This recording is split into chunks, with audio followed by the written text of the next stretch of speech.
नमस्कार दोस्तों, Takshashila education point के इस ऑनलाइन प्लेटफॉर्म पर आपका स्वागत है और मैं हूं आपके साथ सन्नी यादव। तो देखिए दोस्तों, हमारा जीएस के अंतर्गत भारतीय संविधान चला हुआ था और भारतीय संविधान में हम भाग 3 पर आ चुके थे और भाग 3 जो मौलिक अधिकार है, हमारे फंडामेंटल राइट्स हैं, उनके विषय में हम पढ़ रहे थे। और हमने जो हमारा पहला मौलिक अधिकार है, समता का अधिकार, राइट टू इक्वलिटी, जो कि अनुच्छेद 14 से लेकर 18 तक है, वो बच्चों हमने कंप्लीट कर लिया था। तो आज बच्चे हम दूसरा अपना जो मौलिक अधिकार है, स्वतंत्रता का अधिकार, राइट टू फ्रीडम जो है, आज उस अनुच्छेद को हम पढ़ेंगे। तो देखते हैं हम। तो आज जो हमें पढ़ना है बच्चों, वो पढ़ना है हमें स्वतंत्रता का अधिकार। आज हमें पढ़ना है बच्चों स्वतंत्रता का अधिकार। और जो बच्चों हमारा स्वतंत्रता का अधिकार है, यह है हमारा अनुच्छेद 19 से 22, अनुच्छेद 19 से 22 तक। बच्चों इससे पहले हमने समता का अधिकार पढ़ा था, जो कि हमारा अनुच्छेद 14 से 18 तक था, जो कि बच्चों हमारा अनुच्छेद 14 से 18 तक था। और ये जो है बच्चों हमारा ये स्वतंत्रता का अधिकार अनुच्छेद 19 से लेकर 22 तक। तो आज हम जो पढ़ेंगे बच्चों, हम पढ़ेंगे अनुच्छेद 19 को, हम पढ़ेंगे अनुच्छेद 19 को। तो हमारा पहला होगा अनुच्छेद 19, अनुच्छेद 19। देखिए बच्चों, अगर हम अनुच्छेद 19 की बात करें तो अनुच्छेद 19 के हमारे 6 भाग हैं, 19(1), 19(2), 19(3), 19(4), 19(5) और 19(6). लेकिन जो 19(1) भाग है वो हमारे लिए सबसे ज़्यादा महत्वपूर्ण है। अगर बच्चों हम 19(2), 3, 4, 5, 6 की बात करें तो वो इतने महत्वपूर्ण नहीं है। तो हम जो पढ़ेंगे वो केवल बच्चों हम पढ़ेंगे अनुच्छेद 19(1) को। हम पढ़ेंगे बच्चों केवल अनुच्छेद 19(1) को पढ़ेंगे। हमने कहा 19 के कितने भाग हैं? 6। 1, 2, 3, 4, 5, 6, ठीक है। और इसी के साथ बच्चों अगर हम बात करें जो अनुच्छेद 19(1) है, 19(1) के 6 पार्ट हैं, 19(1)(a), 19(1)(b), 19(1)(c), 19(1)(d, इस प्रकार से। तो आइए हम देखते हैं पहला अपना अनुच्छेद 19(1) के ए को देखते हैं। तो हमारा होगा अनुच्छेद 19(1) का ए, अनुच्छेद 19(1) का ए। तो देखते हैं 19(1) के में क्या है बच्चों। तो यदि बच्चों हम अनुच्छेद 19(1) के ए की बात करें, अनुच्छेद 19(1) का ए, अगर इसकी बात करें बच्चों तो इसमें हमारा वाक एवं अभिव्यक्ति की स्वतंत्रता, वाक एवं अभिव्यक्ति की स्वतंत्रता,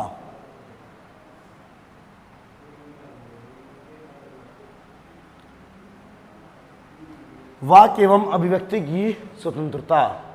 इसका मतलब यह है बच्चों, हमें बोलने की स्वतंत्रता है, अपनी बात को रखने की स्वतंत्रता है।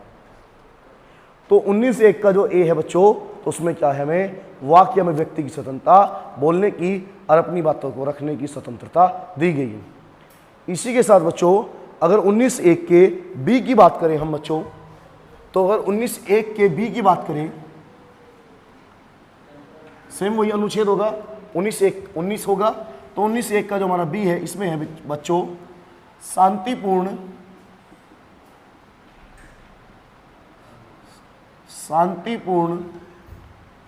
बिना हथियारों के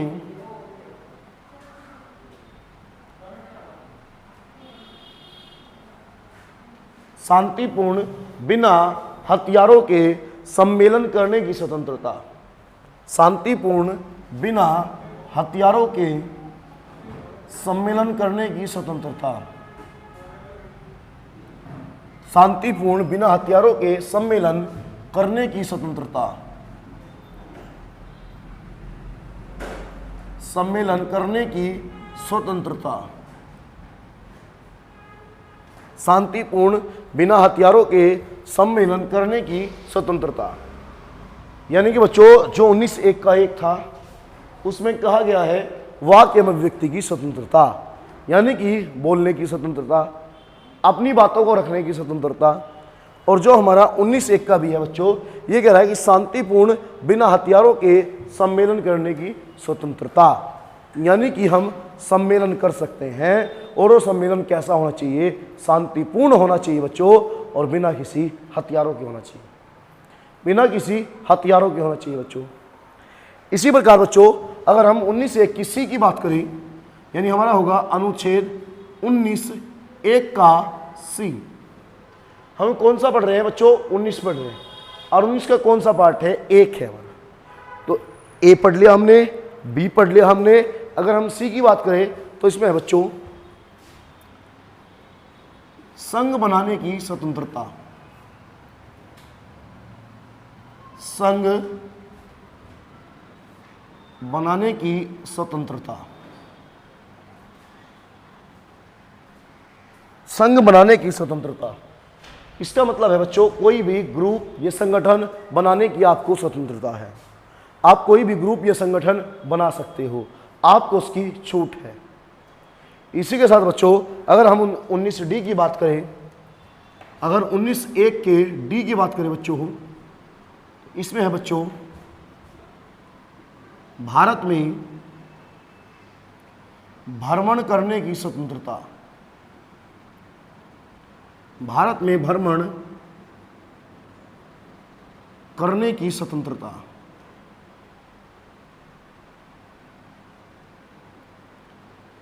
भारत में भ्रमण करने की स्वतंत्रता, यानी कि आप जो पूरा भारत क्षेत्र है, भारत राज्य क्षेत्र है, आप उसमें आप भ्रमण कर सकते हो अपने हिसाब से। ठीक है बच्चों। इसी के साथ बच्चों अगर हम ई की बात करें तो 19(1) का जो ई है बच्चों, इसमें है भारत के राज्य क्षेत्र, भारत के राज्य क्षेत्र में निवास करने की स्वतंत्रता, भारत के राज्य क्षेत्र में, भारत के राज्य क्षेत्र में निवास करने की स्वतंत्रता,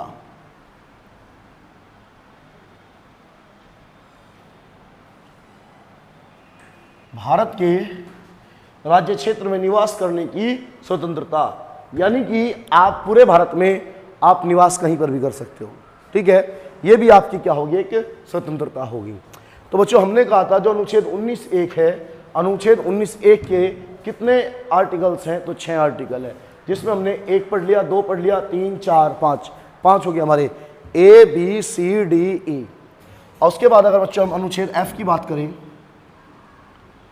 तो F बच्चों पहले था, लेकिन संविधान में एक संशोधन किया गया, 44वां संविधान संशोधन, और ये 44वां संविधान संशोधन हुआ बच्चों 1978 में। और जब 1978 में 44वां संविधान संशोधन हुआ तो बच्चों इस संशोधन के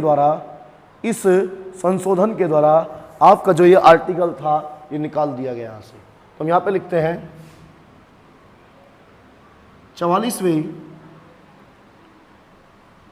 संविधान संशोधन,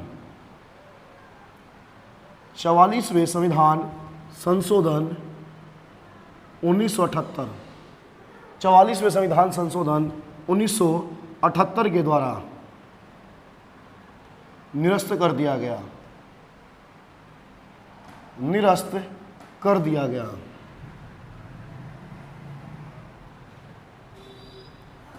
यानी कि बच्चों जो अनुच्छेद 19(1) का F था उसे बच्चों हटा दिया गया।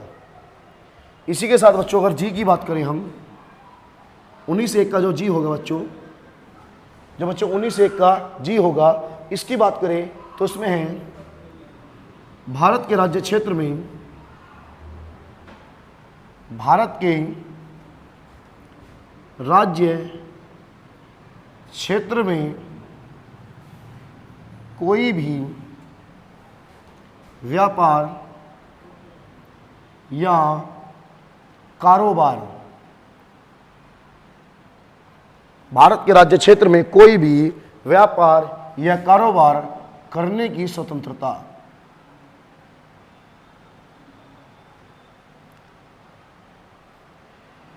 तो बच्चों इसी के साथ जो हमारा अनुच्छेद 19 था वो हो गया हमारा कंप्लीट। हमने कहा अनुच्छेद 19(1) है और 19(1) के कितने पार्ट है? 6 पार्ट है। मूल संविधान में बच्चों 7 पार्ट थे, जिसमें जो F पार्ट था, F पार्ट में संपत्ति का अधिकार था, राइट टू प्रॉपर्टी था, लेकिन इसे 44वें संविधान संशोधन 1978 के द्वारा बच्चों हटा दिया गया। इसे 44वें संविधान संशोधन 1978 के द्वारा बच्चों हटा दिया गया। तो इस वजह से बच्चों जो अब हमारे पास जो फाइनल बचते हैं वो कितने बचते हैं? 6 बचते हैं, जिसमें से पहला है बच्चों बोलने की स्वतंत्रता, दूसरा है सम्मेलन की स्वतंत्रता, तीसरा है संघ की स्वतंत्रता, चौथा है भ्रमण की, पांचवा है निवास की, और उसके बाद जो लास्ट है तो इसमें है बच्चों कोई भी व्यापार या कारोबार करने की स्वतंत्रता। तो बच्चों इसी के साथ हमारा जो अनुच्छेद 19 था वो हो जाता है कंप्लीट। इसके बाद बच्चों हम अनुच्छेद 20 की बात करें।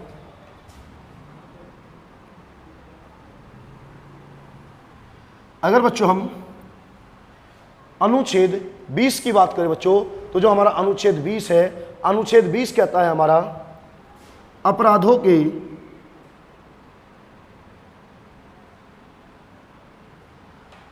के दोष सिद्धि, अपराधों के दोष सिद्धि के संबंध में संरक्षण।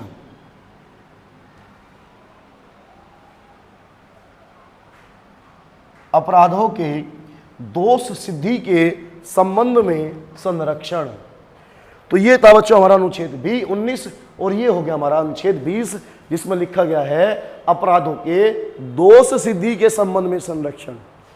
इसका मतलब यह है बच्चों, यदि कोई व्यक्ति अपराध करता है और पुलिस उसे पकड़ती है तो भी उसे अपने आप को निर्दोष साबित करने का मौका दिया जाएगा।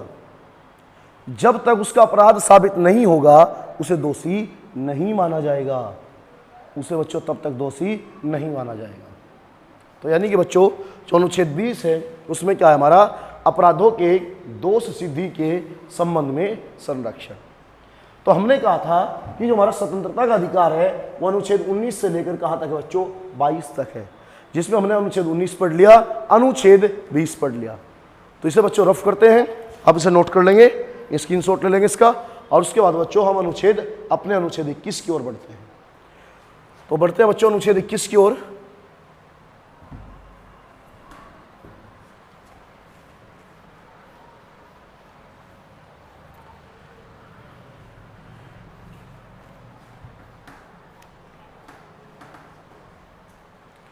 तो आइए बच्चों अनुच्छेद 21 की बात करते हैं।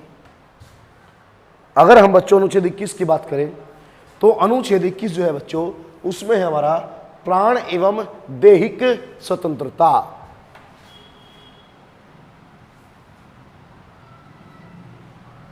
अनुच्छेद 21 में है बच्चों प्राण एवं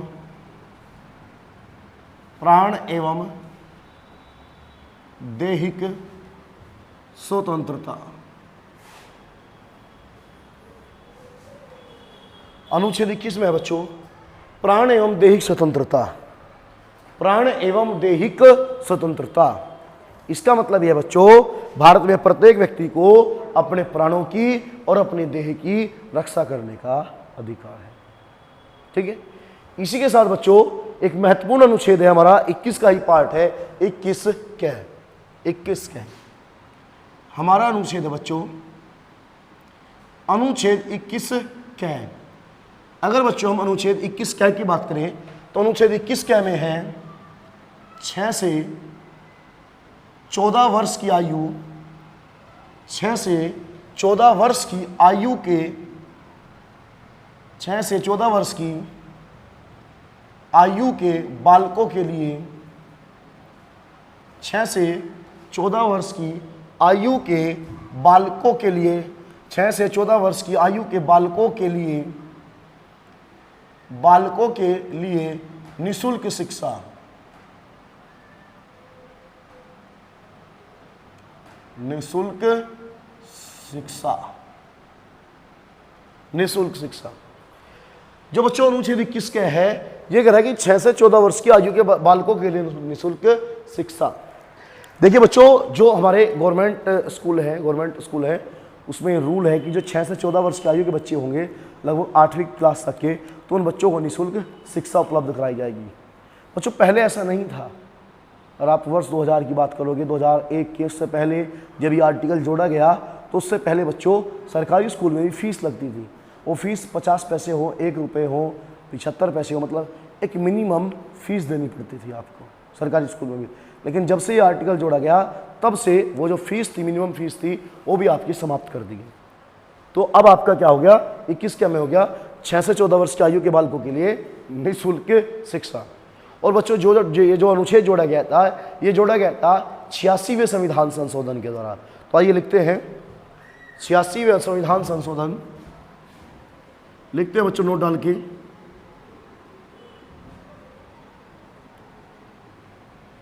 ये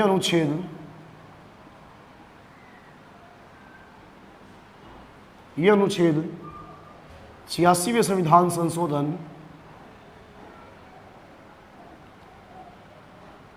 यह अनुच्छेद 86वें संविधान,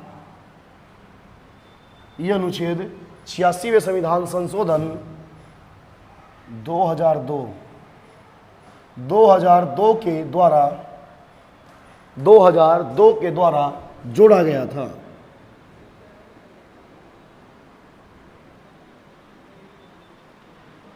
86वें संविधान संशोधन 2002 के द्वारा जोड़ा गया था। यानी कि 2002 से पहले यह अनुच्छेद हमारा नहीं था संविधान में, और इस अनुच्छेद के आने के बाद ही जो बच्चों के लिए प्राइमरी एजुकेशन थी, तो बच्चों को क्या होगी, हमारी निःशुल्क। इसी के साथ अगर हम बच्चों अनुच्छेद 22 की बात करें, तो हमारा अनुच्छेद 22 कहता है बच्चों,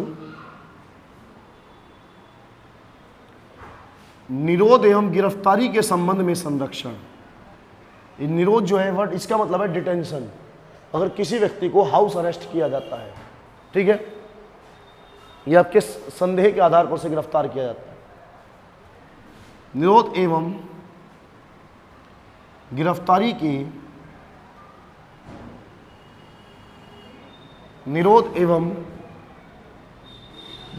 के संबंध में संरक्षण। निरोध एवं गिरफ्तारी के संबंध में संरक्षण। बच्चों यहाँ पे इसका मतलब ये है कि अगर पुलिस किसी व्यक्ति को गिरफ्तार करती है तो उस गिरफ्तार व्यक्ति के भी कुछ अधिकार हैं। सबसे पहला अधिकार यह है कि जिस व्यक्ति को गिरफ्तार किया जा रहा है उसे उसकी गिरफ्तारी का कारण बताया जाएगा। उसे उसकी गिरफ्तारी का कारण बताया जाएगा। साथ ही गिरफ्तारी के 24 घंटे के अंदर उसे मजिस्ट्रेट के समक्ष पेश करना अनिवार्य होगा, यात्रा व्यय के समय को निकाल के। यानी कि जो यात्रा में लगने वाला समय है उसे निकाल के 24 घंटे ऐड किए जाएंगे, जब से उसकी थाने में आमाद दर्ज हो जाएगी। और तीसरे अधिकार की बात करें बच्चों, तो उसे ये अधिकार होगा कि वो अपने पसंद के वकील से परामर्श ले सकता है। तो इसी के साथ बच्चों अगर बात करें तो हमारा जो दूसरा मौलिक अधिकार है, स्वतंत्रता का अधिकार, अनुच्छेद 19 से लेकर 22, ये हो गया बच्चों हमारा कंप्लीट। तो आप इसे नोट कर लेंगे, स्क्रीनशॉट ले लेंगे, ठीक है। तो नेक्स्ट अनुच्छेद की ओर बढ़ते हैं। एक बार पानी पी लूँ, फिर उसके बाद में कंटिन्यू करते हैं चीज़ों को।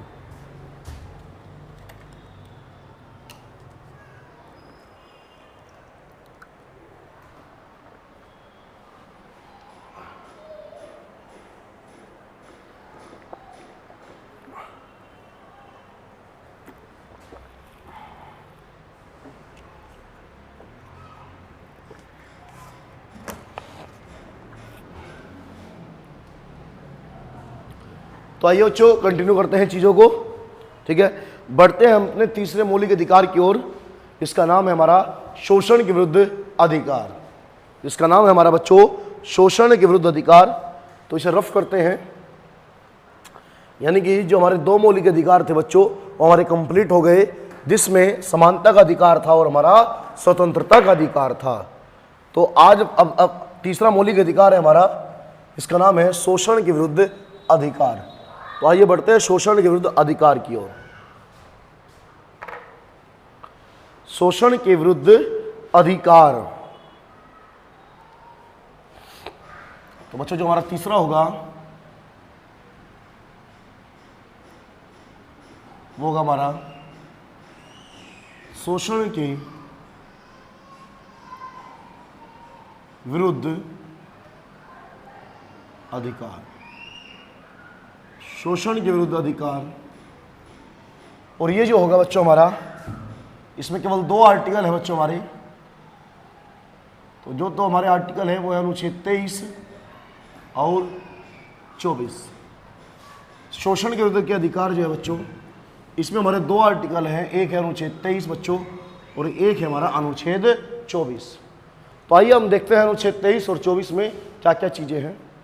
तो सबसे पहले हम अनुच्छेद 23 को पढ़ेंगे और उसके बाद हम बढ़ेंगे अनुच्छेद 24 की ओर। तो देखते हैं अनुच्छेद 23 में क्या है। तो अगर बच्चों हम बात करें अनुच्छेद 23 की, अनुच्छेद 23 की,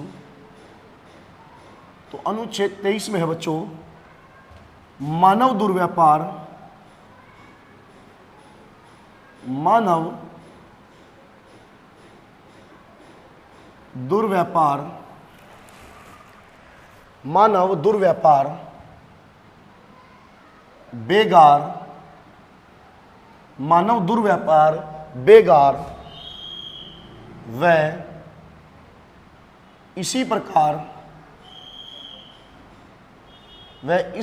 प्रकार के मानव दुर्व्यापार, बेगार व इसी प्रकार के बलात्सर्मों को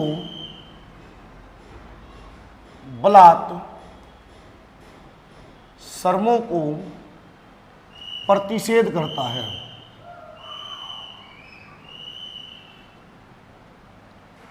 प्रतिषेध करता है। यह कह रहा है बच्चों मानव दुर्व्यापार, बेगार व इसी प्रकार के बलात्सर्मों को प्रतिषेध करता है।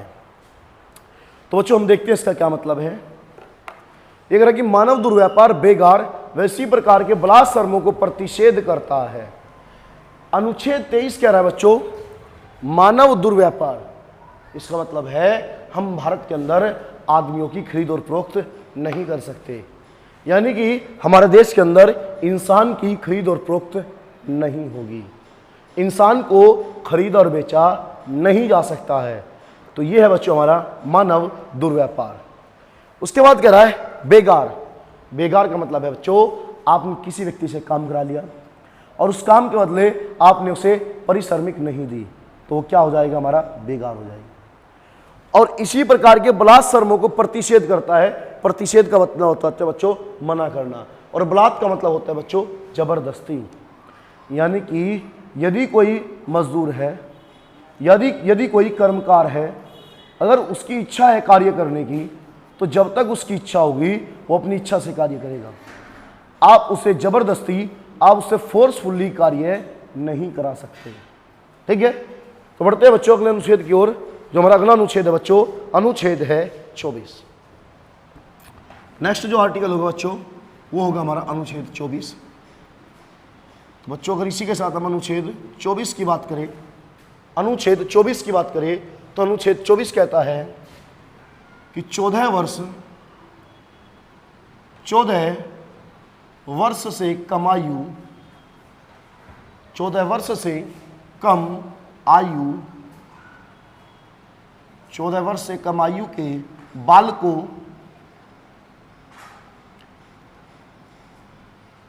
14 वर्ष से कम आयु के बालकों से घरेलू नौकर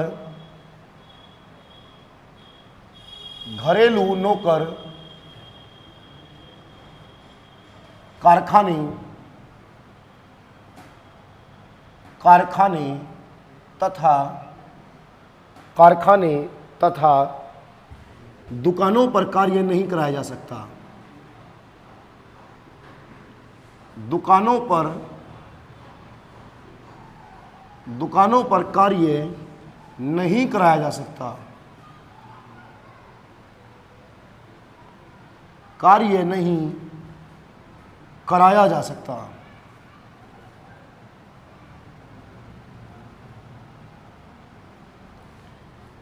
यानी कि बच्चों जो हमारा अनुच्छेद 24 है वो कह रहा है कि 14 वर्ष से कम आयु के बालकों से घरेलू नौकर के रूप में आप कारखानों में तथा दुकानों पे कार्य नहीं करा सकते।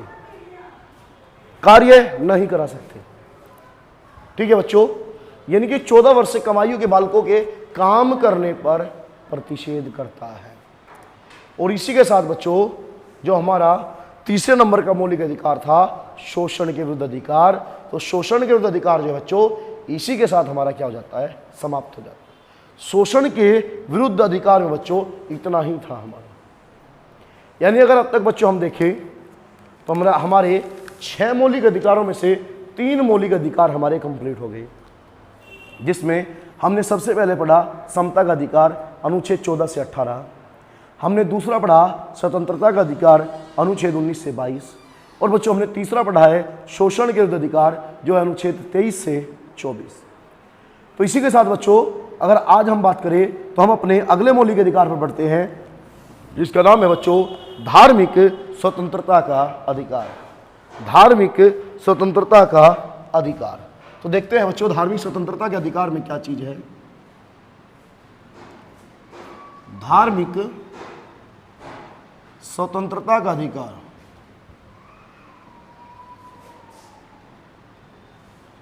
धार्मिक स्वतंत्रता का अधिकार।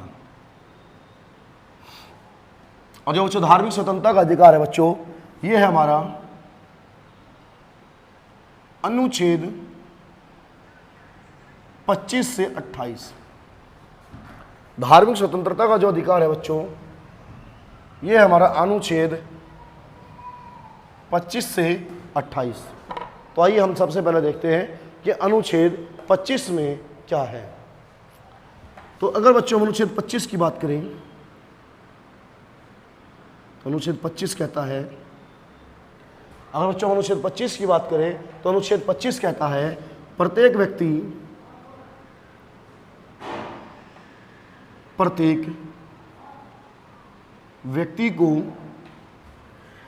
व्यक्ति को अपने धर्म, प्रत्येक व्यक्ति को अपने धर्म को मानने की स्वतंत्रता है। अपने धर्म को मानने की स्वतंत्रता है। प्रत्येक व्यक्ति को अपने धर्म को मानने की स्वतंत्रता है तथा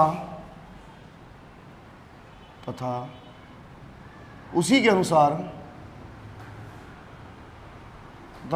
उसी के अनुसार आचरण करने की भी स्वतंत्रता है। उसी के अनुसार आचरण करने की भी स्वतंत्रता है। उसी के अनुसार आचरण करने की भी स्वतंत्रता है। उसी के अनुसार आचरण करने की भी स्वतंत्रता है। तो ये कह रहा है कि भाई आपको जो भी धर्म मानना है आप उस धर्म को मानिए, उस धर्म के अनुसार जो भी पूजा पद्धति है आप उस पूजा पद्धति को फॉलो कीजिए। आपका जो धार्मिक आचरण है, धर्म में जो आपके बताया गया है आप उसका पालन कीजिए। अगर इस अनुच्छेद 25 की बात करें बच्चों तो इस अनुच्छेद 25 के तहत ही बच्चों भारत में सिखों को कर्पाण धारण करने की स्वतंत्रता है। सिखों को कर्पाण धारण करने की स्वतंत्रता है आपका। ठीक है बच्चों, तो लिख लेना बच्चों नोट डाल के। चलो मैं लिख देता हूं यहीं पे।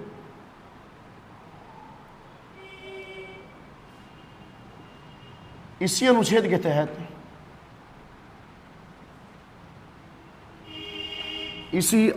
तहत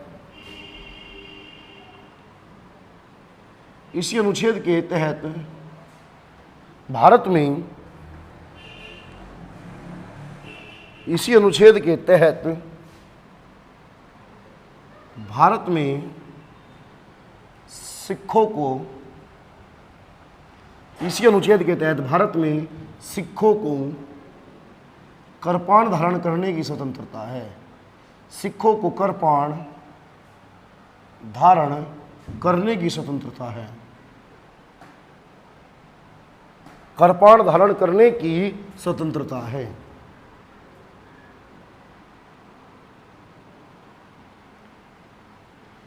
यानी कि बच्चों, जो अनुच्छेद 25 है, अनुच्छेद 25 धार्मिक स्वतंत्रता का अधिकार देता है हमें, और इसी के साथ साथ बच्चों, जो भारत में सिख कम्युनिटी है, सिख कम्युनिटी को यह अधिकार देता है कि वो अपनी धार्मिक मान्यता के अनुसार वो आपका करपाण जो है, उस करपाण को भी धारण कर सकते हैं।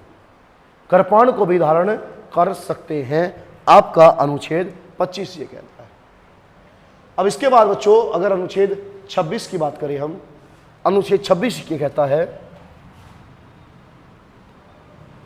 अनुच्छेद 26 ये कहता है धार्मिक संस्थानों की स्थापना, धार्मिक संस्थानों की स्थापना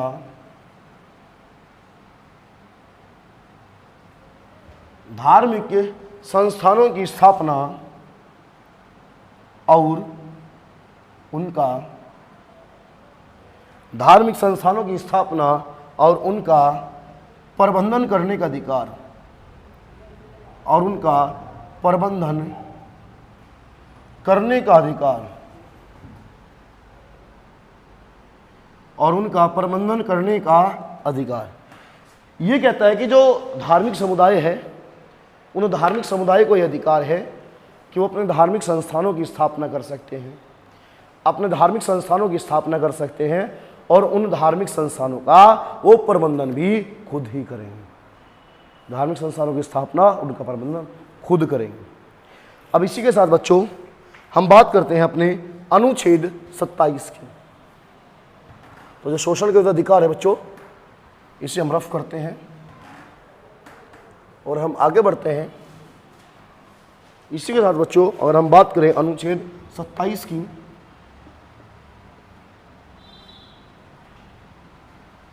अनुच्छेद 27 की,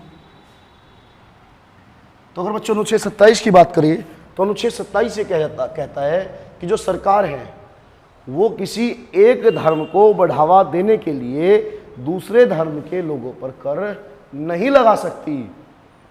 जैसे भारत में एक समय इस्लाम धर्म को बढ़ावा देने के लिए गैर इस्लामिक लोगों पर जजिया कर लगाया गया, तो ये कहा जाता है कि अब ऐसा नहीं होगा। ठीक है बच्चों, तो हम यहाँ लिखते हैं अनुच्छेद 27,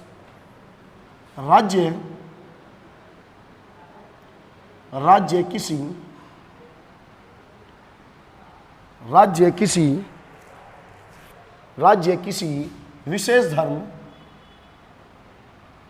राज्य किसी विशेष धर्म, राज्य किसी विशेष धर्म की उन्नति के लिए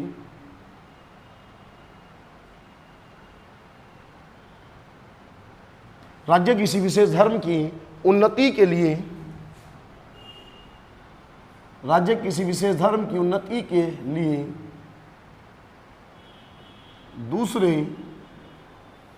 दूसरे धार्मिक समुदायों पर दूसरे धार्मिक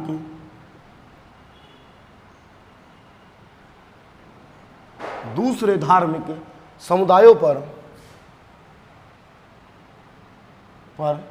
कर नहीं लगा सकता है,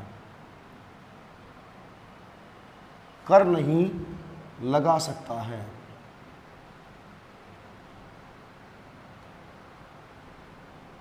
कर नहीं लगा सकता है। इसका मतलब यह है बच्चों कि जो राज्य है वो किसी एक धर्म को धार्मिक बढ़ावा देने के लिए दूसरे धर्म के लोगों पर कर नहीं लगा सकता कि भैया आप इस धर्म को मानोगे तो आप ठीक हो, आप पे टैक्स नहीं लगेगा, और आप इस धर्म को मानोगे तो आप पे टैक्स लगा दिया जाएगा। तो कहा गया ऐसा पॉसिबल नहीं है, ऐसा संभव नहीं है। तो इसी के साथ बच्चों अगर हम बात करें तो हमारा अनुच्छेद 27 हो गया। अब हम बढ़ते हैं अनुच्छेद 28 की ओर। अनुच्छेद 28 की ओर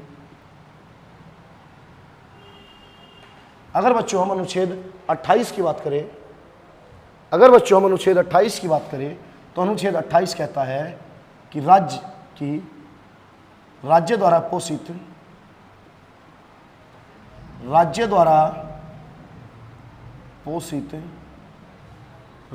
पोषित शिक्षण संस्थानों में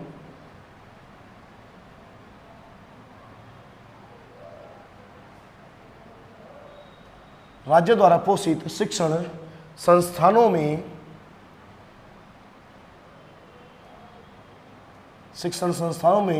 धार्मिक शिक्षा, राज्य द्वारा पोषित शिक्षण संस्थानों में धार्मिक शिक्षा नहीं दी जाएगी।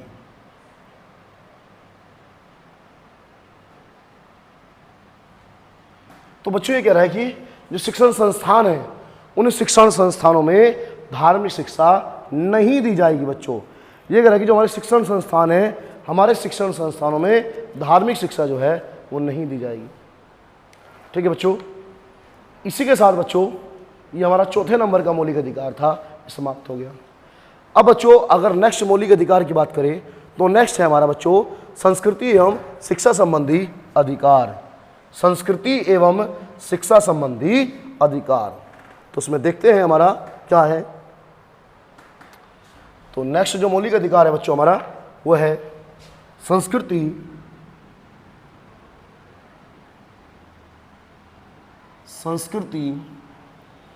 एवं शिक्षा संबंधी अधिकार। संस्कृति एवं शिक्षा संबंधी अधिकार।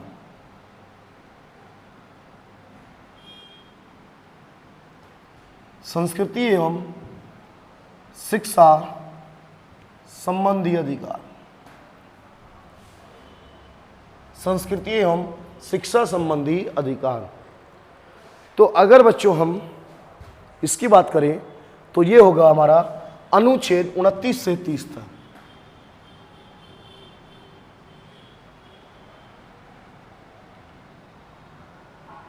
ये होगा बच्चों हमारा अनुच्छेद 29 से 30 तक संस्कृति एवं शिक्षा संबंधी अधिकार। तो अब देखते हैं इसमें शिक्षा संबंधी अधिकार में हमारा क्या है। तो जो अनुच्छेद 29 है, अनुच्छेद 29 कहता है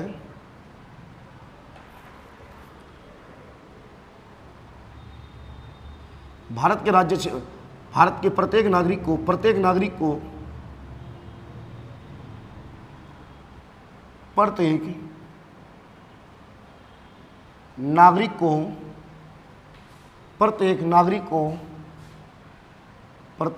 को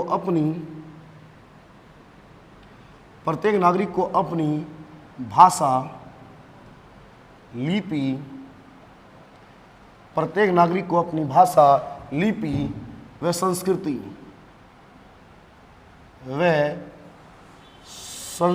को बनाए रखने का अधिकार है। संस्कृति को बनाए रखने का अधिकार है। संस्कृति को बनाए रखने का अधिकार है।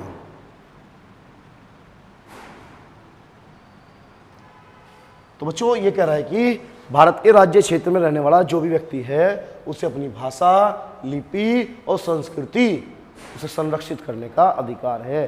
तो अपनी भाषा को संरक्षित करे, लिपि को संस्कृत करे। ठीक है बच्चों, इसी के साथ अगर हम बात करें बच्चों अनुच्छेद 30 की, अनुच्छेद 30 की, तो अनुच्छेद 30 में है प्रत्येक नागरिक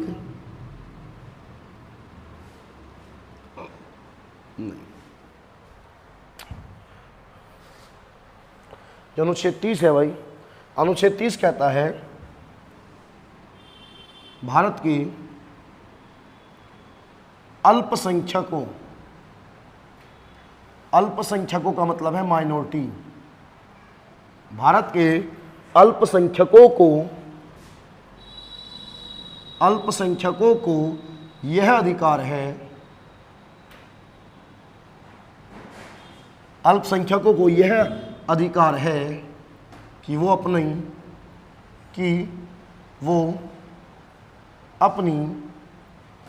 पसंद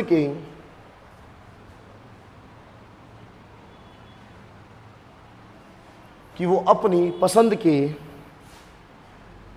शिक्षण संस्थान,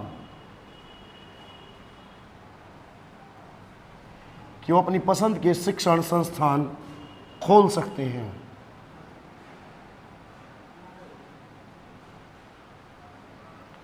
वो अपनी पसंद के शिक्षण संस्थान खोल सकते हैं।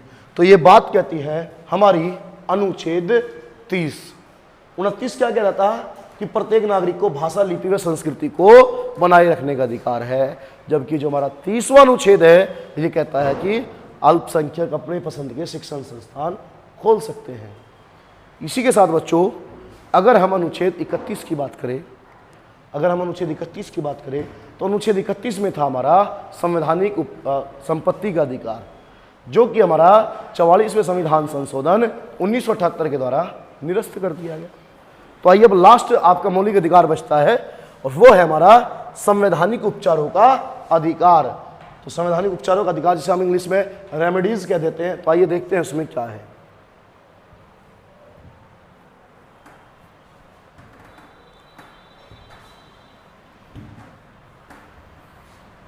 तो लास्ट जो है बच्चों हमारा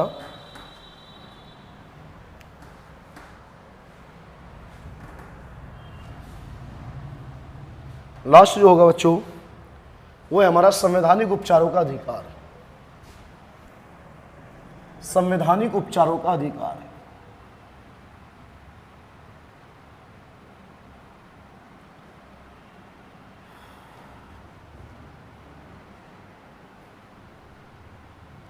संवैधानिक उपचारों का अधिकार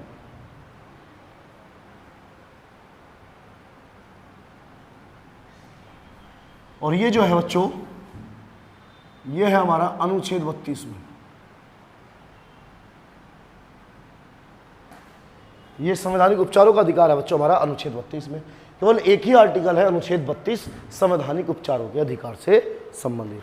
तो आइए देखते हैं इसमें क्या है। अगर हम अनुच्छेद 32 की बात करें बच्चों तो बच्चों अगर हमारे मौलिक अधिकारों का हनन होता है, जो हमें मौलिक अधिकार दिए गए हैं, अगर कोई इन्हें छीनने की कोशिश करता है तो हम उन मौलिक अधिकारों को प्राप्त करने के लिए सर्वोच्च न्यायालय जा सकते हैं अनुच्छेद 32 के तहत। और सर्वोच्च न्यायालय हमारे इन मौलिक अधिकारों की रक्षा के लिए रिट जारी करता है। और ये रिट कितने प्रकार की होती है बच्चों? 5 प्रकार की रिट होती है। तो आइए देखते हैं मौलिक अधिकारों का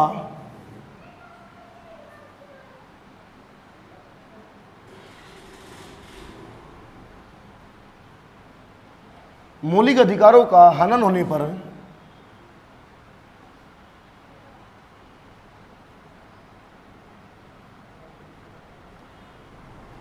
मौलिक अधिकारों का हनन होने पर हम अनुच्छेद 32 के तहत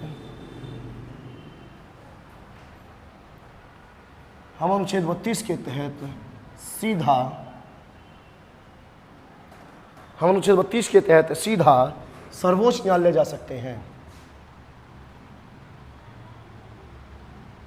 सीधा सर्वोच्च न्यायालय जा सकते हैं।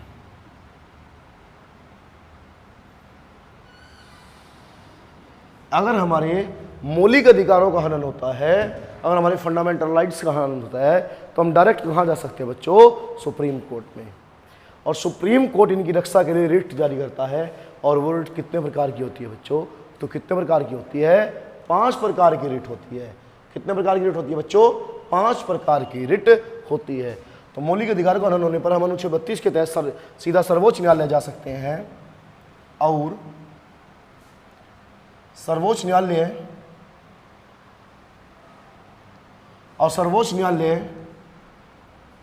मौलिक अधिकारों की रक्षा के लिए और सर्वोच्च न्यायालय मौलिक अधिकारों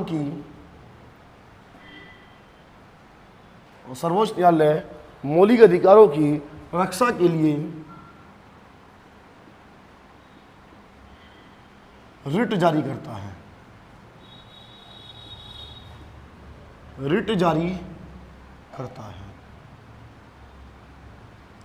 रिट एक विशेष प्रकार का आदेश है।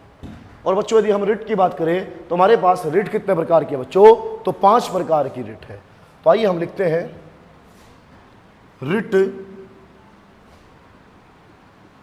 5 प्रकार की होती है। रिट 5 प्रकार की होती है।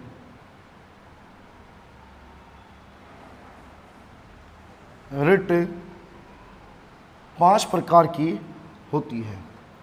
तो बच्चों रिट कितने प्रकार की होती है? 5 प्रकार की होती है। अगर पहली रिट की बात करें तो पहली रिट है बच्चों बंदी प्रत्यक्षीकरण। दूसरी रिट है बच्चों परमादेश। दूसरी रिट कौन सी है बच्चों? परमादेश। तीसरी रिट है बच्चों उत्प्रेषण। चौथी रिट है बच्चों प्रतिषेध। चौथी रिट कौन सी है बच्चों? प्रतिषेध। और जो 5वीं रिट है बच्चों वो है अधिकार परीक्षा।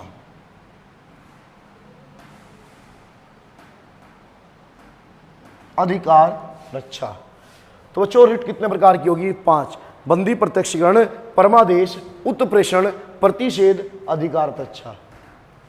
यदि पुलिस किसी व्यक्ति को अवैध रूप से हिरासत में रखती है तो ऐसे समय बंदी प्रत्यक्षीकरण रिट की जाती है, जारी करता है सर्वोच्च न्यायालय।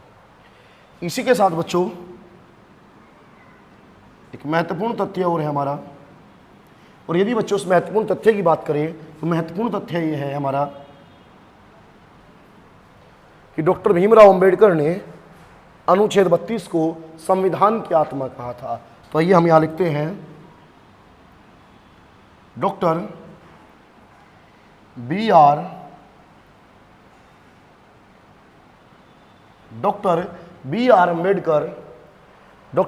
अंबेडकर ने अनुच्छेद 32 को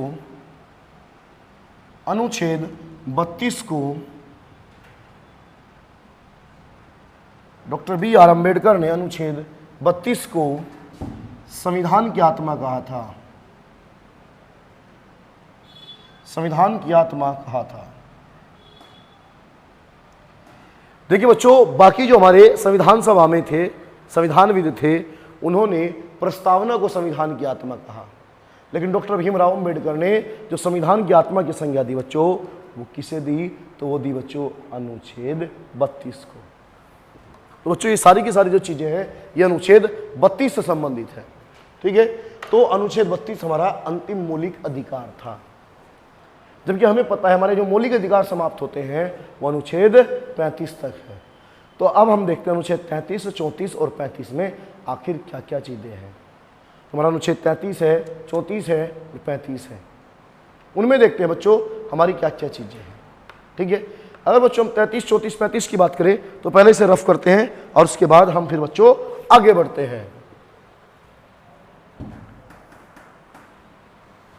तो ये हमारा अनुच्छेद जो 32 था बच्चों ये रफ हो गया।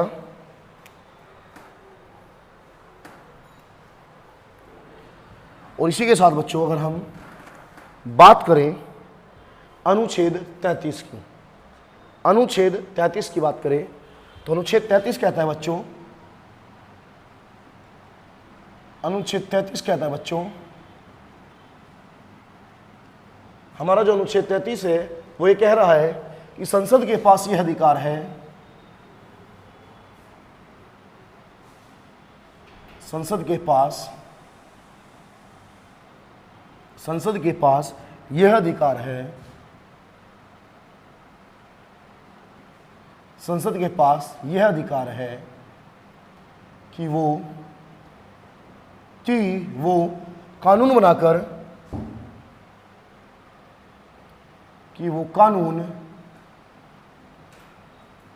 बनाकर संसद के पास यह अधिकार है कि वो कानून बनाकर सशस्त्र बल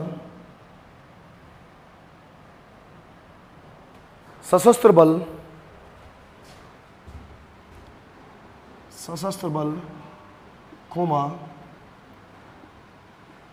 अर्धसैनिक बल,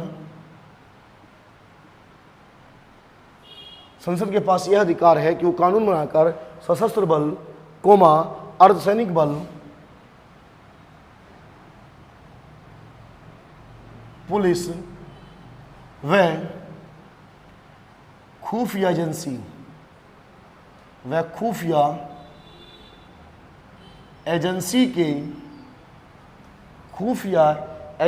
के मौलिक अधिकारों को खुफिया एजेंसी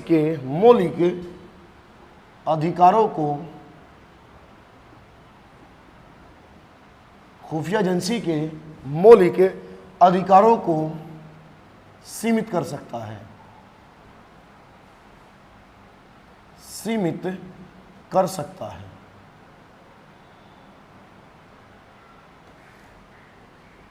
बच्चों ये कह रहा है कि जो हमारी आर्म फोर्सेस है, सेना है, अर्धसैनिक बल है, बीएसएफ, सीएसएफ, सीआरपीएफ है और पुलिस है और जो हमारी खुफिया एजेंसी है, इनमें काम करने वाले जो व्यक्ति होंगे उनके मौलिक अधिकारों को सीमित कर दिया जाएगा।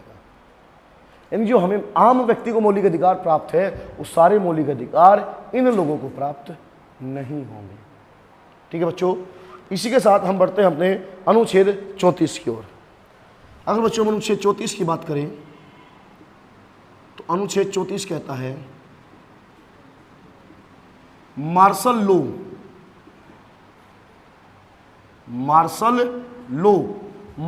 का मतलब है सेना का कानून, सैन्य कानून। मार्शल लॉ लागू होने पर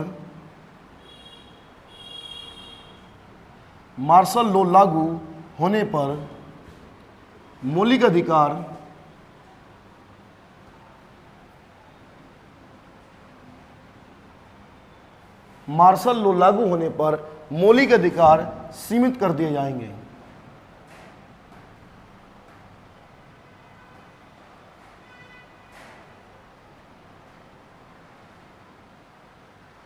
मार्शल लॉ लागू होने पर मौलिक अधिकार सीमित कर दिए जाएंगे।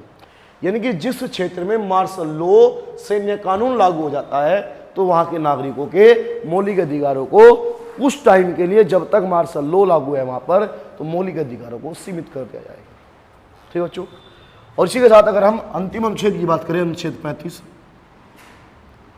तो हमारा अनुच्छेद 35 कहता है कि मौलिक अधिकारों के संबंध में मौलिक अधिकारों के संबंध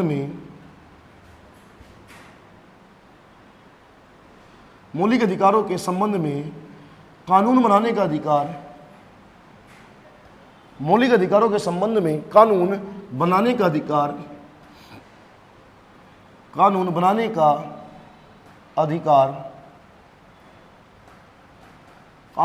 का अधिकार केवल संसद के पास है, केवल संसद के पास है।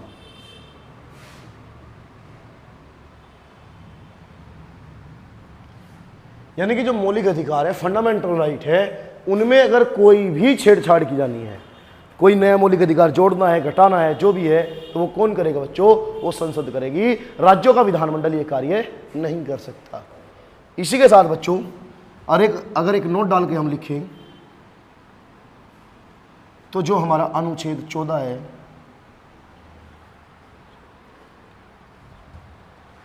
अनुच्छेद जो बच्चों हमारा 15 है, 16 है, 19 है, 29 है और 30 है। अनुच्छेद 15, 16, 19, 29, 30 केवल